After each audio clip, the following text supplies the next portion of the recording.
Hello, this is Bill with the Wilderness Hiker. I'm here at Elk City Lake.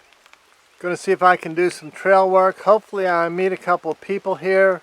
This is the floodplain that was all underwater.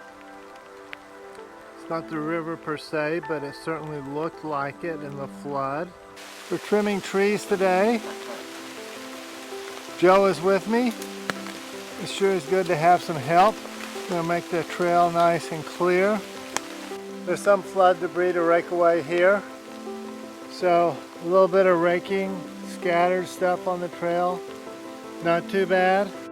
Must have been a big one. A few snakes out here, mostly non-poisonous. This is the lowest, muddiest part of the trail. The trail is looking better than I expected, and this whole area here was underwater. This is near the little bridge.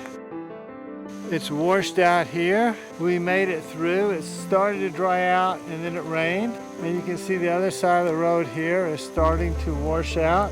The trail is good here to this little bridge over the fence. Have fun yet? Yes. There's a nice big fat spider. There's spider webs all over this trail. This is the floodplain where the cows go. The ground is terrible here.